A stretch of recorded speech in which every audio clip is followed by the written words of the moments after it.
પાટીદાર અનામત આંદોલનનો મોટો ચહેરો અને આમ આદમી પાર્ટીની ટિકિટ પરથી વિધાનસભા ચૂંટણી લડી ચૂકેલા અલ્પેશ કથિરિયા આજે કેસરીયો ખેસ ધારણ કરવાના છે। અલ્પેશની સાથે તેમના લાંબા સમયના સાથી ધાર્મિક માલવિયા પણ ભાજપમાં જોડાવા જઈ રહ્યા છે। અલ્પેશ કથિરિયા અને ધાર્મિક માલવિયા બંને સુરતથી અલગ અલગ બેઠકો પરથી આમ આદમી પાર્ટીની ટિકિટ પર વિધાનસભાની ચૂંટણી લડ્યા હતા। એ વાત અલગ છે કે તેમને નિષ્ફળતા મળી હતી। એક અઠવાડિયા પહેલા તેમણે આમ આદમી પાર્ટીમાંથી રાજીનામું આપ્યું હતું। સાથે એવું કારણ પણ આપ્યું હતું કે તેઓ હવે સમાજ સેવા કરવા માંગે છે। આ સાથે હવે તેઓ ભાજપમાં જોડાઈ રહ્યા છે। આ માટે સુરતના વરાછામાં ખાસ સંમેલનનું આયોજન પણ કરવામાં આવ્યું છે। અલ્પેશ અને ધાર્મિકની સાથે પાટીદાર અનામત આંદોલન સમિતિના કેટલાક સભ્યો પણ ભારતીય જનતા પાર્ટીમાં જોડાશે। હું બંને મિત્રોને અભિનંદન પાઠવું છું।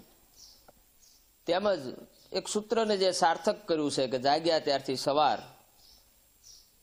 એટલા માટે આવનારા દિવસોની અંદર સામાજિક હોય કે રાજકીય હોય, જ્યારે બંને મિત્રો યથાર્થ લોકોના કામ કરી રહ્યા છે ત્યારે સામાજિક લેવલે, રાજકીય લેવલે લોકોના પ્રશ્નોનું નિરાકરણ લાવી અને એક નવી ઉર્જા સાથે કામ કરે તેવી પાટીદાર સમાજ વતી બંને મિત્રોને હું શુભેચ્છા પાઠવું છું। તો અલ્પેશ કથિરિયાની રાજકીય કારકિર્દીની જો વાત કરવામાં આવે, પાટીદાર અનામત આંદોલનથી આવ્યા હતા। 30 ઓક્ટોબર 2022ના દિવસે આમ આદમી પાર્ટીમાં તેઓ જોડાયા હતા। 2022માં આપે વરાછા વિધાનસભાથી તેમને ટિકિટ પણ આપી હતી।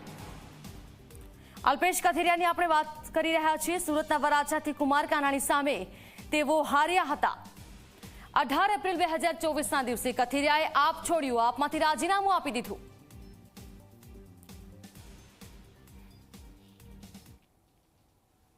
અલ્પેશ કથિરિયા અને ધાર્મિક માલવિયાનું ભારતીય જનતા પાર્ટીમાં જોડાવા માટે મહત્વનું એ છે કે પાટીદાર આંદોલનના 24 ચહેરા હતા, જેમાંથી 13 ભાજપમાં જોડાયા છે, જ્યારે વધુ 2 એટલે કે અલ્પેશ અને ધાર્મિક જોડાવા જઈ રહ્યા છે।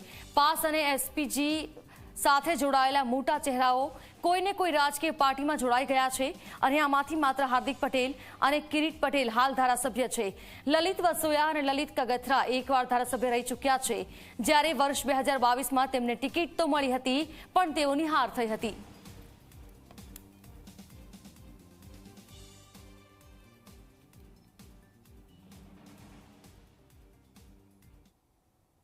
તો અમિત શાહ આજે ગુજરાતમાં છે। આજે 4 સભાઓ કરવાના છે। અમિત શાહ અત્યારે જામકંડોરણામાં પહોંચ્યા છે।